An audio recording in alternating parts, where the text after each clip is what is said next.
Ce qui est bon pour vous, ce que vous devez faire ou non. J'espère que nous sommes en train de discuter ensemble.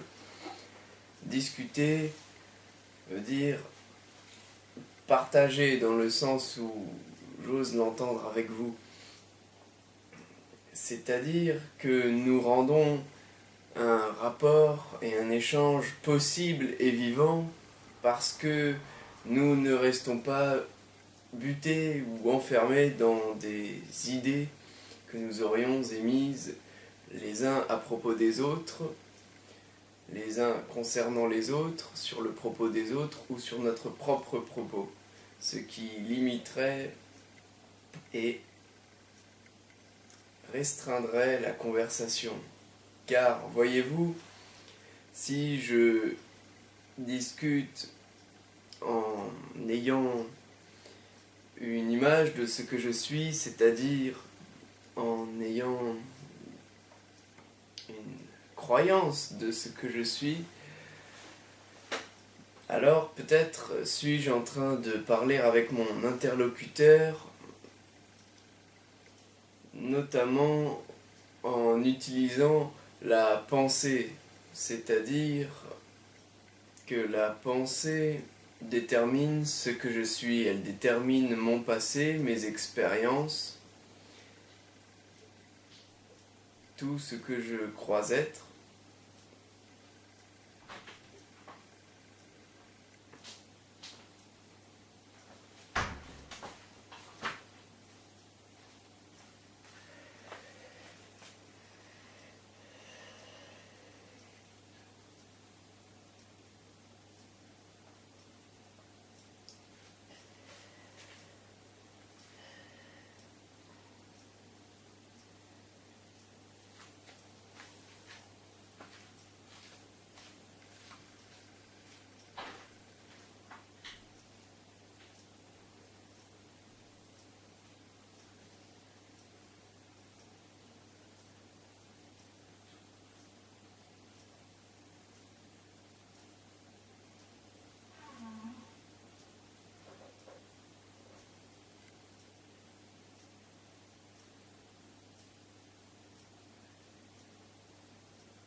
Donc la pensée détermine mes expériences, mon passé, mon savoir.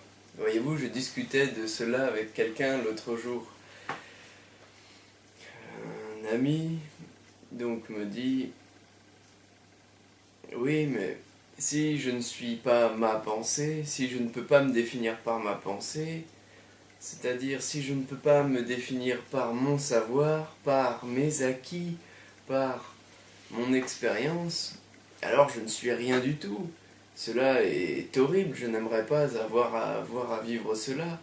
Je ne crois pas qu'il puisse exister autre chose que la pensée pour me définir, car si je suis sans pensée, il me semble que je suis un animal, je suis retrouvé face à tout un tas de choses inconscientes.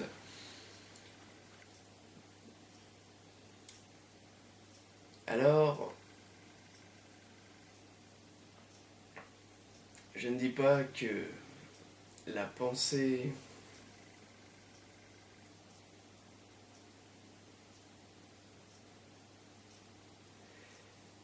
que la pensée soit néfaste,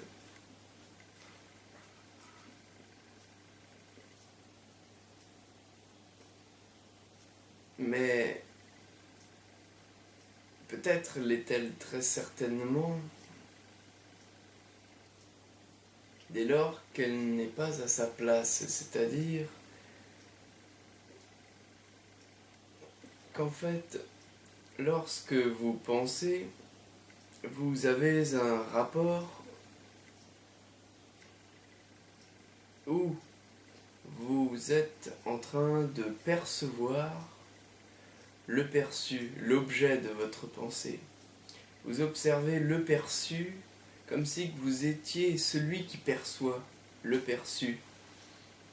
Donc, si vous voulez, il y a, semble-t-il, un problème de conscience dans ce rapport entre ce que je perçois, c'est-à-dire le perçu, en étant celui qui perçoit. Il y a une distance entre le perçu et celui qui perçoit. Distance qu'engendre ou que manifeste la pensée.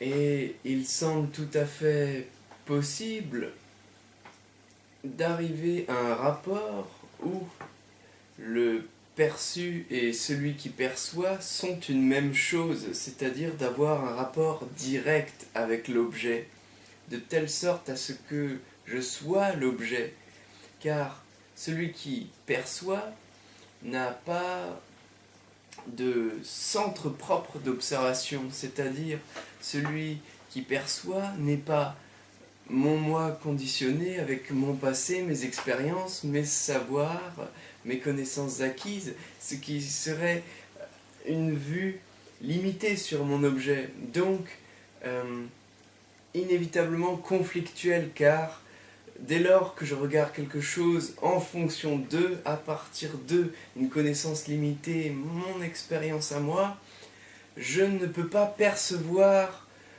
l'objet perçu dans toute sa totalité. Je ne le comprends que fragmentairement, partiellement, depuis ma vue étroite. Or, il s'agit peut-être de faire en sorte à ce que cette vue étroite soit totale, elle soit en permanence ouverte à tout, sans être divisée. Ça ne veut pas dire que nous ayons à obéir à n'importe quoi ou à faire toutes sortes d'absurdités, ça n'a absolument rien à voir. Voyez-vous, il s'agit d'avoir un rapport avec le perçu où celui qui perçoit et le perçu sont la perception dans son ensemble. Donc, perçu et celui qui perçoit sont une même chose. Il n'y a pas dans ce rapport aux choses de division. Donc, s'il n'y a pas de division dans ma perception des choses, inévitablement il n'y a pas de conflit en moi. Donc s'il n'y a pas de conflit en moi, il n'y a pas de conflit avec mes proches, ni avec mes amis, donc il n'y a pas de conflit dans le monde.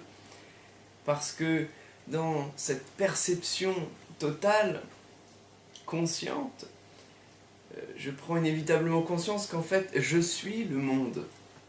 J'ai la responsabilité du monde, car je ne suis pas divisé du monde, j'en fais partie intégrante. La seule chose qui pourrait me faire croire que ce n'est pas le cas, ce sont justement mes pensées limitées, conditionnées, le fait que je me repose uniquement sur mes propres connaissances, mes propres acquis, mes petites croyances personnelles.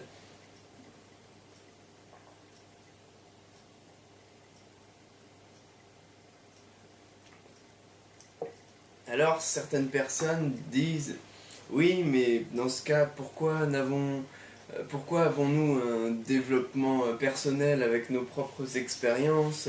Tout cela ne sert-il à rien ?» Très certainement que cela a son utilité, mais il s'agit, je dirais, de laisser le passé là où il est. De toute façon, il me semble que le passé, de toute façon enregistré, le cerveau peut, euh, peut aller chercher dans le passé des connaissances si vraiment cela est nécessaire. Mais il importe avant tout peut-être d'être euh, entièrement la perception, c'est-à-dire dans un rapport non conflictuel avec les choses, avec les autres êtres humains, en nous-mêmes, dans nos idées. Il s'agit de ne pas avoir de division entre nous et les objets auxquels nous faisons face, que ce soit intérieurement ou extérieurement.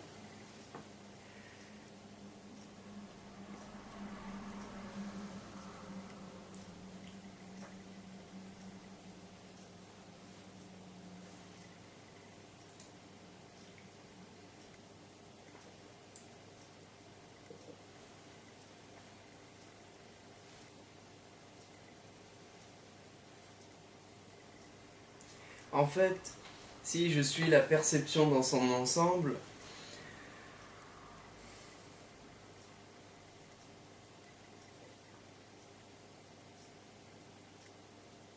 alors peut-être que je vais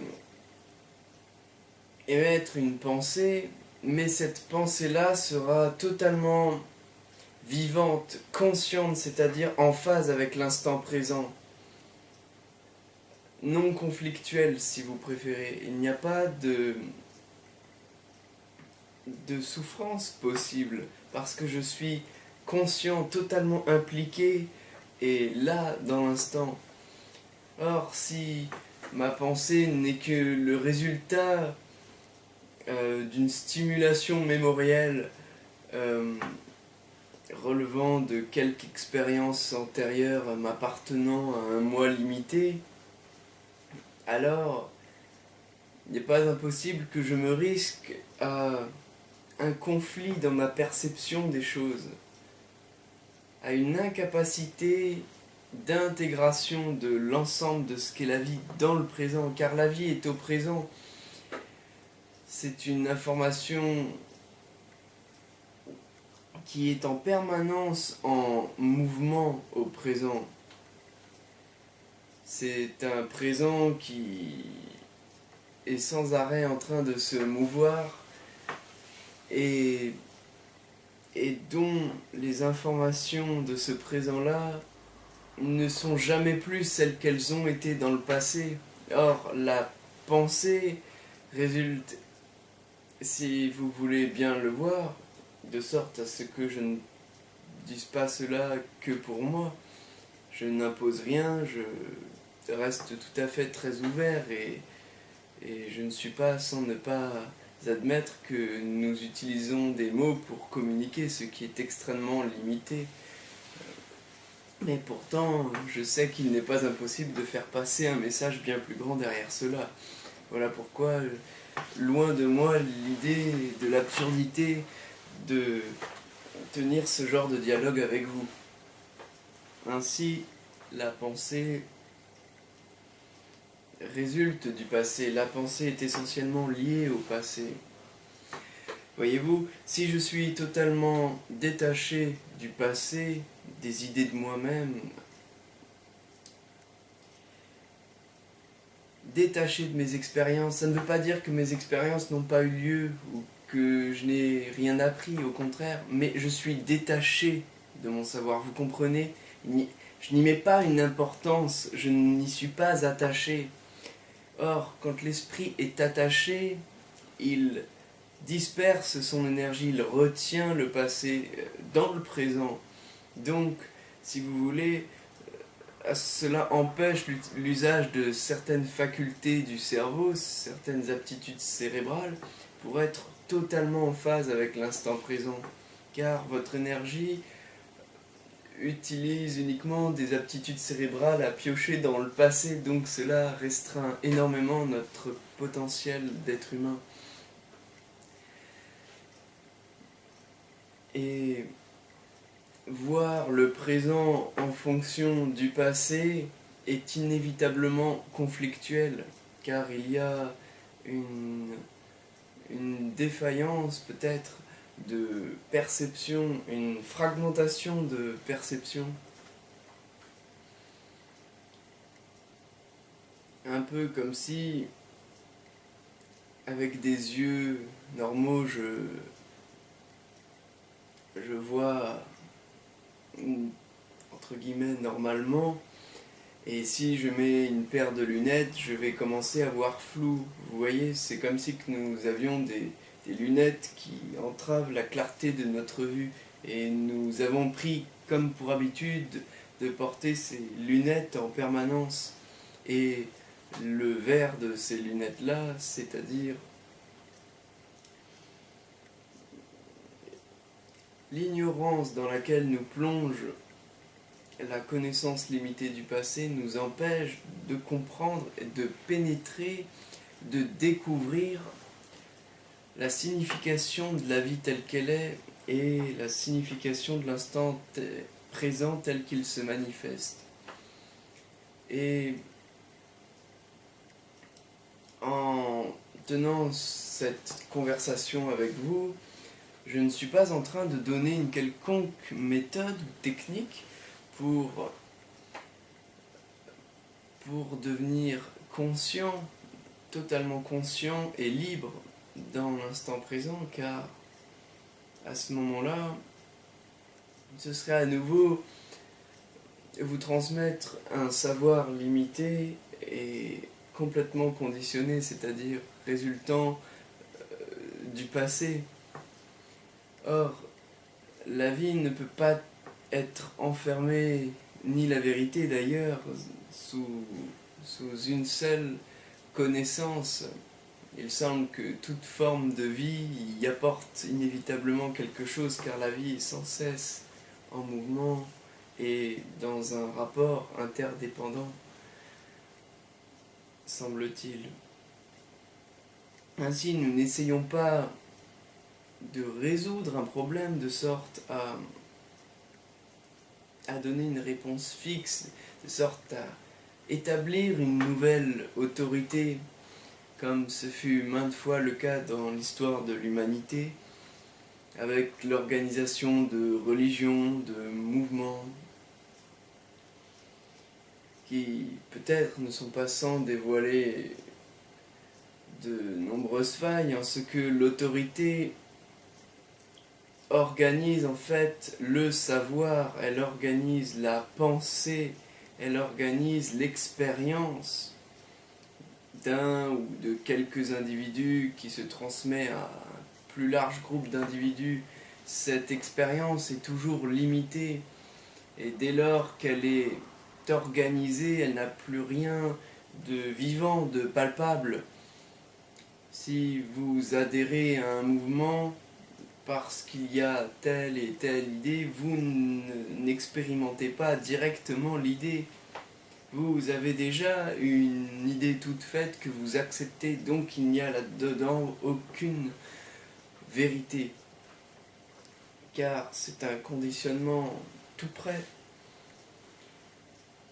Or, il semble que la vérité ou le sens de la vie ne peut être compris que dès lors vous êtes sans conditionnement aucun. Cela ne veut pas dire que vous n'émanez d'aucun conditionnement, certes vous avez votre vécu, mais vous en êtes détaché, et si vous en êtes détaché, alors vous devenez probablement détaché de vos pensées.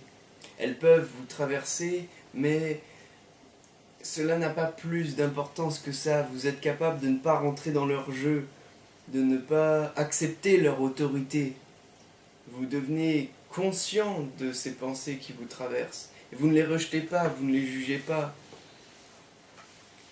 Vous les acceptez telles qu'elles sont dans leur manifestation. Mais, comme vous êtes conscient de cette manifestation, vous n'acceptez pas avec stupidité ou simplicité ou fragilité, avec faiblesse, vous n'acceptez pas l'autorité de ces pensées-là. car vous ne voulez pas être façonné par ces pensées. Si vous acceptez d'être façonné par toutes les pensées qui vous traversent, alors vous vous soumettez très certainement à n'importe qui ou à n'importe quoi. Ou vous vous soumettez à des acceptations probablement inconscientes que vous avez faites en vous, peut-être avec d'autres proches, avec vos parents, vos éducateurs, vos écoles, vos groupes particuliers. Et tout cela vous conditionne énormément, car vous n'êtes pas libre. Vous avez l'illusion d'être libre, car au travers d'un conditionnement, il y a toujours ce qu'on a le droit de faire et ce que l'on n'a pas le droit de faire. Et dès lors que vous acceptez une façon limitée de voir les choses, inévitablement, vous rejetez tout ce qui ne correspond pas à cette chose-là, tout ce qui est mauvais, tout ce qui ne vous correspond pas, tout ce qui est mal, qu'on n'a pas le droit de faire, et dans tout le reste, vous y placez tout ce que l'on peut faire, tout ce qu'il est souhaitable de faire. Et donc, vous entretenez une perception conflictuelle en vous, car vous ne pouvez vraisemblablement dire ce qu'il est bon de faire ou non en l'organisant, en faisant une loi établie, car chaque instant au présent comporte de nouvelles données qui sont en permanence en mouvement. Et pour être le plus adéquatement possible synchronisé avec ces informations-là, il importe de n'avoir aucune fragmentation de perception avec ces informations. Il faut les percevoir telles qu'elles sont. Il faut percevoir la vie telle qu'elle est. Pas telle que vous aimeriez la voir, pas telle que votre pensée vous donne envie de la voir, car ce n'est qu'une image que votre pensée projette, mais qui n'a peut-être aucun bon sens avec l'instant, aucune corrélation. C'est pourquoi peut-être par simplicité et de l'usage de vocabulaire, j'aurais tendance à différencier, sans faire de division bien sûr, peut-être la pensée conditionnée et la totale perception dans l'instant. C'est-à-dire je suis la perception dans son ensemble. J'observe les choses telles qu'elles sont. Il n'y a pas de centre dans cette observation. Ce n'est pas moi qui observe, car je me détache de ma pensée, vous comprenez ? Et alors, il semble qu'une toute autre compréhension soit possible dans cette totale perception des choses que je me plais à appeler la conscience. Et lorsque il y a conscience, alors ce n'est pas la pensée qui est présente, c'est une autre énergie totalement vivante, totalement fraîche, qui n'est pas entravée par toutes les limites de l'autorité, du conditionnement. Et peut-être dans cette énergie-là, pouvons-nous dire qu'il y a des pensées que je me plairais à appeler des pensées conscientes, qui n'ont rien à voir avec la pensée comme nous en parlions précédemment. Les pensées conscientes sont totalement synchronisées avec l'instant, c'est-à-dire qu'elles ne résultent pas d'une imagination façonnée par le passé, ni d'une culture résultant du passé. Elles trouvent tout son sens, elle naît, vit et meurt dans l'instant présent. Il n'y a pas de décalage avec ce que j'appelle la pensée consciente, ou plutôt la conscience.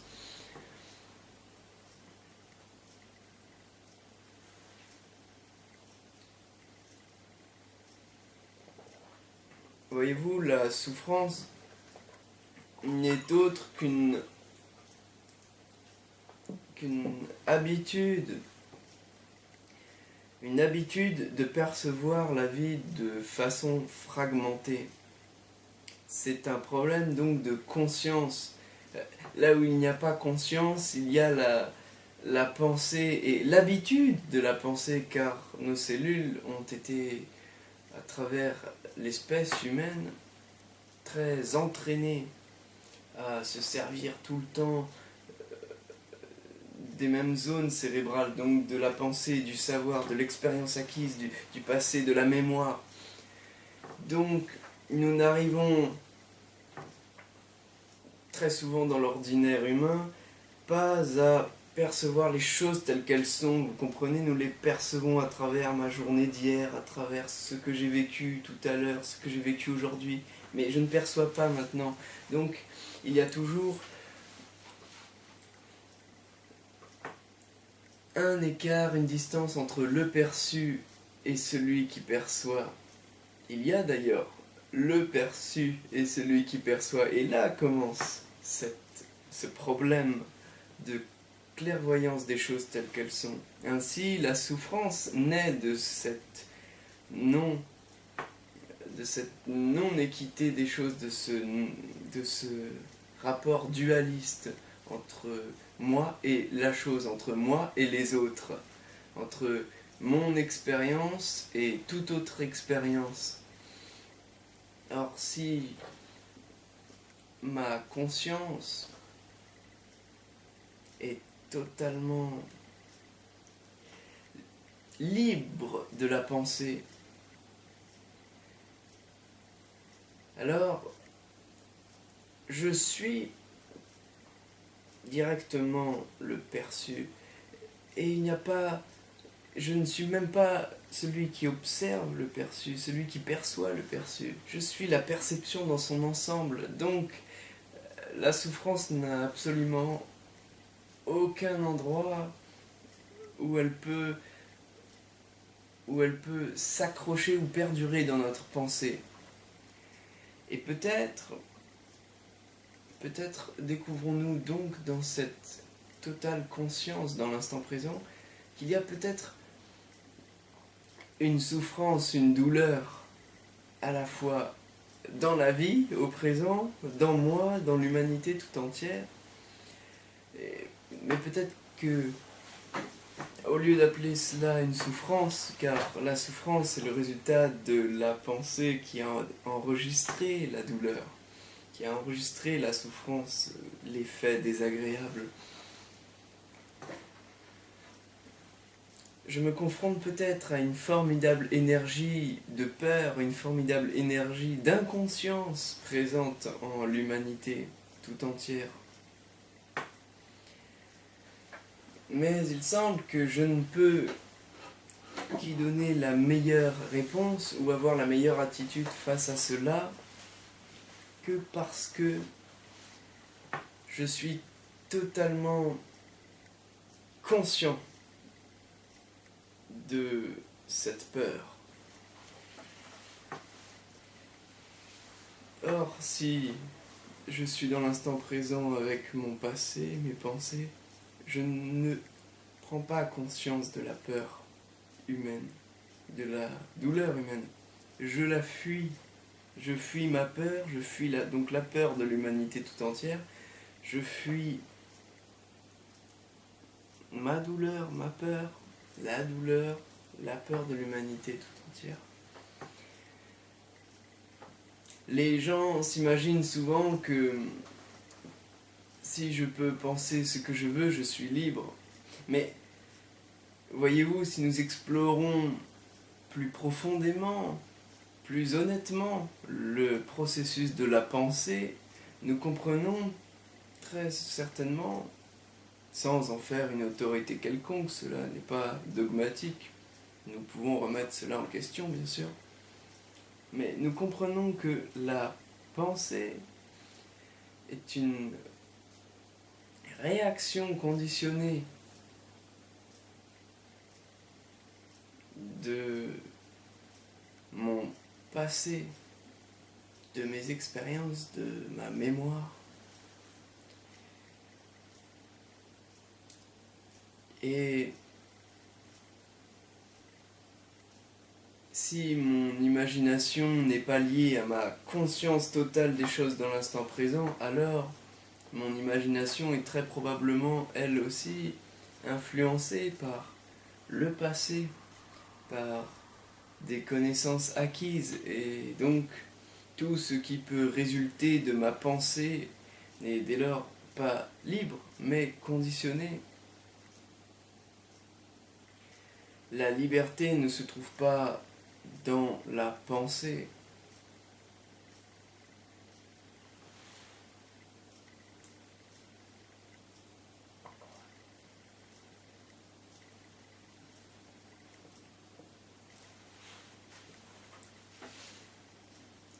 La pensée enregistre tout simplement, enregistre et organise l'expérience et le savoir. Mais elle ne donne, semble-t-il, aucune liberté d'aucune sorte. Elle ne permet pas de comprendre le problème de la souffrance ou de la peur, le problème de la douleur.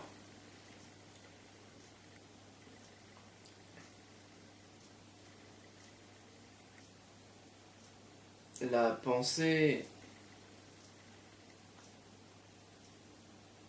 chez l'homme actuellement a pris une telle place qu'à travers la pensée, l'homme fuit mécaniquement. Il fuit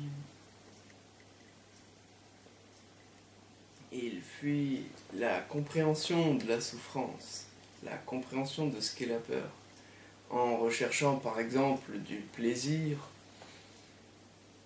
des sensations, des drogues, du sexe. Car, voyez-vous, dans le souvenir que j'ai du plaisir, cela est agréable, cela est opposé à la peur, à la douleur, donc cela fait du bien. Mais en fait, si la peur et la douleur ne sont pas totalement observés tels qu'ils sont pas à travers la pensée, mais par la conscience dans l'instant présent, alors je peux me droguer d'autant de drogue ou de sexe ou de plaisir que je veux. Je ne suis pas libéré de ma souffrance intérieure. Je n'en suis pas libéré, car la pensée m'invite sans cesse à chercher extérieurement, dans un objet extérieur à moi, que ce soit une image qu'elle invente ou un produit réel avec une autre personne. Ma pensée devient dépendante de quelque chose d'extérieur à moi. Donc de là, non seulement il y a une fuite envers soi-même, envers ce que l'on est réellement, mais le plaisir que l'on recherche est dès lors teinté lui-même d'une immense souffrance, ou d'une souffrance inévitablement. Car la pensée ne peut pas, elle ne peut pas résoudre. Elle ne peut pas résoudre car elle est seule responsable de ce qu'elle cherche à résoudre.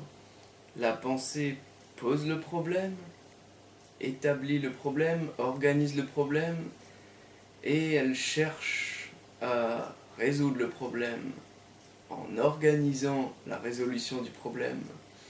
Donc elle fonctionne ainsi, cycliquement, et si vous ne vous détachez pas de la pensée, vous pouvez passer toute votre vie en répétant une tare mécanique propre à la pensée, dans laquelle il n'y a aucune liberté.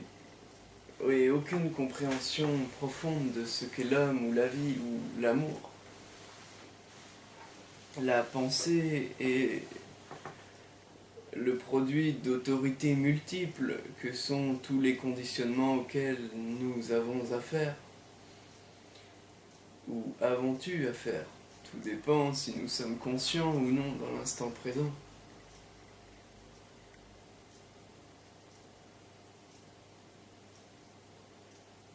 Or, si la pensée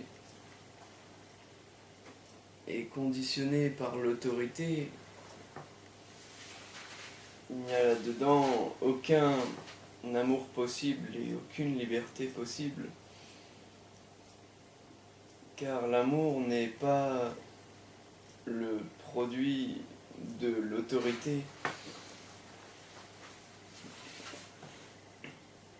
L'amour ne répond pas à des lois, à des codifications humaines, à des règles établies par la pensée, par des règles établies par les hommes. En fait, l'amour, à supposer qu'il existe une telle énergie extraordinaire, et je crois que oui, il existe une telle énergie, l'amour est à l'opposé du fonctionnement autoritaire de la pensée. Car l'amour n'a pas besoin d'exigence ou d'autorité pour se manifester. Il a lui-même sa propre exigence, son propre bon sens, sa propre pénétration et compréhension des choses. Et aucune organisation humaine ne peut se subsister à cette pure énergie de la vie qu'est l'amour. Mais nous ne pouvons pas découvrir ce qu'est l'amour ou l'énergie pure de la vie, l'énergie pure de la conscience, si nous ne sommes pas libérés de l'influence mécanique de la pensée. Car dès lors que je suis conscient en moi du processus mécanique de la pensée, alors celui-ci perd de son influence et de son autorité pour m'inciter à me dire comment je dois être ou non, ce que j'ai fait ou mal fait. Non, il n'y a plus cette évaluation, ce rapport évaluatif en moi-même, par rapport à moi-même ou par rapport aux choses.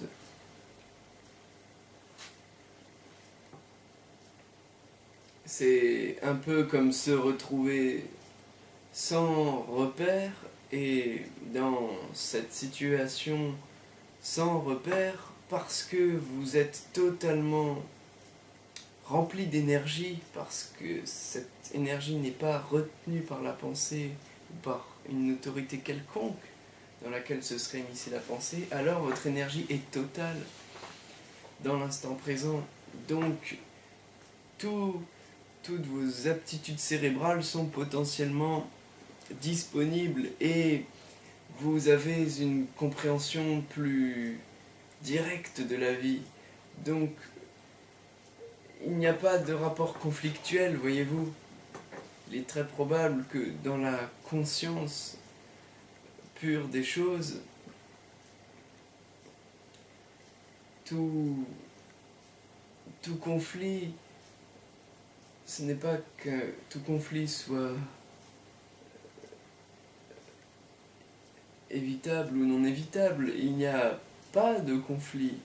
Le conflit n'existe pas car la compréhension est directe. La compréhension se joue hors de la pensée, par-delà la pensée.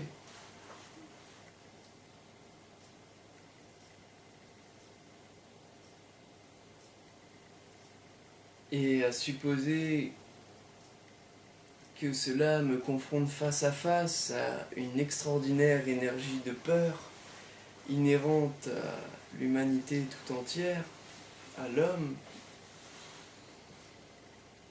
alors je suis en mesure très certainement d'y donner la réponse la plus appropriée.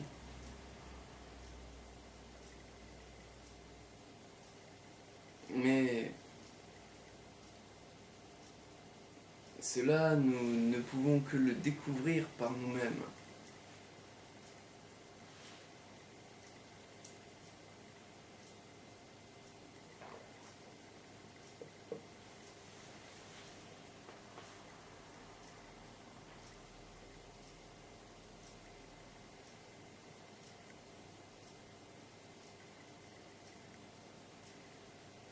Je ne peux pas découvrir cela à votre place,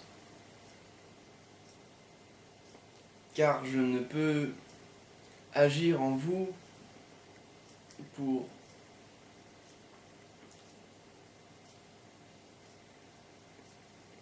vous inviter à vous détacher de votre pensée, de sorte à ce que vous soyez la perception dans son ensemble, et non plus seulement cette petite entité avec ses propres bagages personnels, isolée du reste, isolée de l'objet perçu.